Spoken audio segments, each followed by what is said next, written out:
Hello, welcome back to another video. In this video, I'm going to be ranking all the Crest passive abilities in Silksong. Before I start, please subscribe.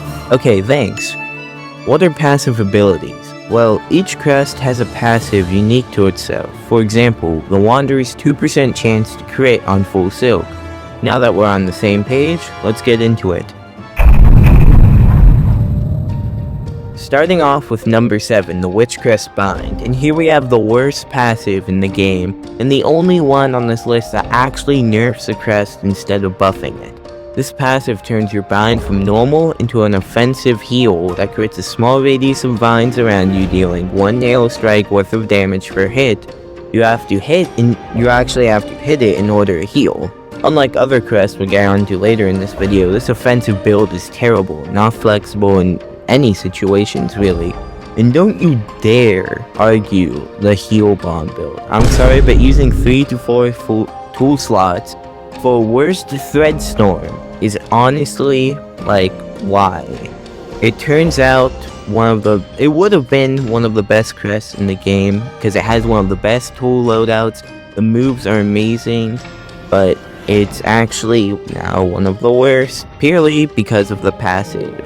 I'm sorry, but I'm about to go on a Witch Crest rant, so please skip to a time on screen if you want to skip this. So, the Witch Crest is one of the coolest Crests in the game, in theory, with a whole questline, epic moveset, iframes, amazing tool loadouts that completely are ruined by the bind. The bind does not clear maggots with the multi-binder, which is a new thing in the newest update, where you can clear maggots on the first one, then heal. It kills enemies before it can damage. Blinds you if you use dual mirrors, forces you to build around it, which is probably why they gave you 3 tool slots, and is overall the reason the Witch Crest isn't often used by experienced players.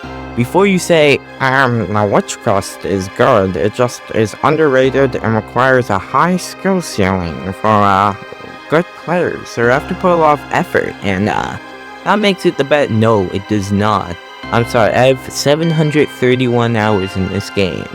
But there's this really cool combo I saw on a YouTube video. Have you ever done that combo? Yeah, that's what I thought. Plus, it can be replicated with any other Crest, and it's better on Crests like Hunter or Wanderer. If you want a high skill Crest that you basically have to no-hit anyway, like the Witch Crest, use the Hunters, because this Crest is way better, and we'll get into it later. The passive is amazing, and overall the Witch Crest is really cool, but it needs a buff. No matter what copium you're on, it sucks. F tier. Okay, now back to the video. Sorry about that.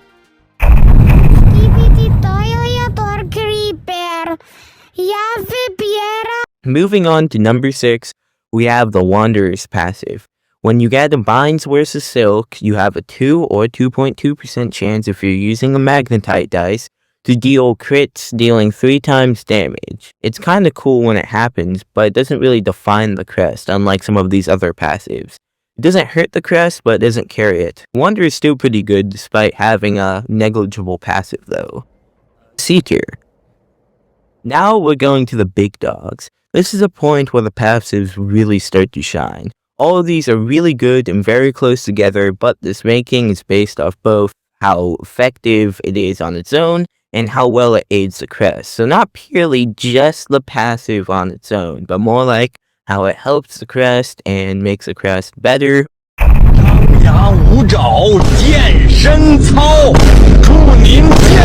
Coming in hot at number 5, we have the Architect's passive.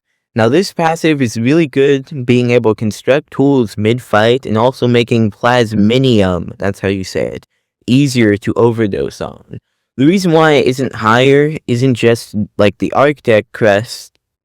Well, it's kind of just that the Architect Crest is already amazing without this, and it doesn't really need it. It doesn't really carry the Crest per se.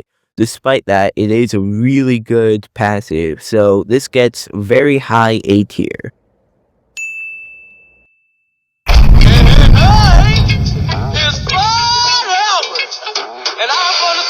Number 4, we have the Reaper's passive.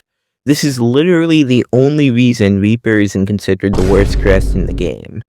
The one flaw about slow attacking Crest is the Silk Gain, and Reaper's passive completely takes that downside, and then some.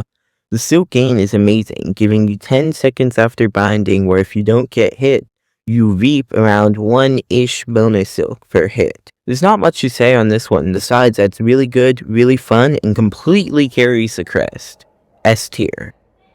Stop us? Don't forget, I'm Megadon!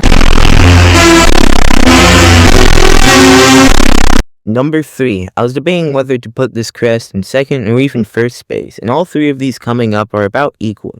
Starting off with the Hunter's Crest. I love the Hunter's Crest and believe it to be the best in the game, purely because of this passive. Now, if we know anything about the first game, raw damage bonuses are the most important factor in the combat scene. Unbreakable strength.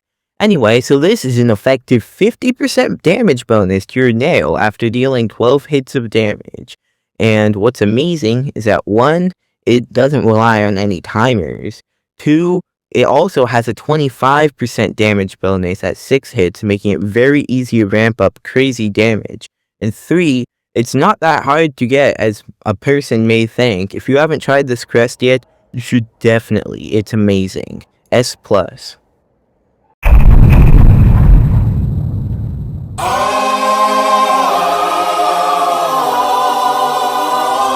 Number 2, we have the Shaman Crest. And no, it's not Shaman. Shut up, it's Shaman. That's how you say it.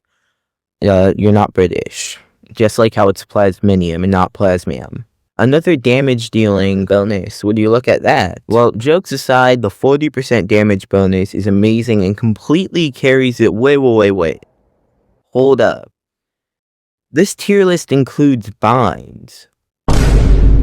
So that means the grounded bind is included with the Does that mean? No! Shaman Crest! No!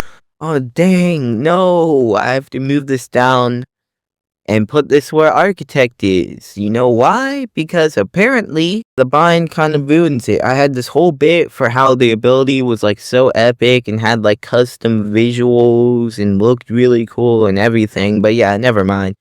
It's A tier. It's going where Architect used to be. Everything is moved up by 1 as well. Finally, we have number 1.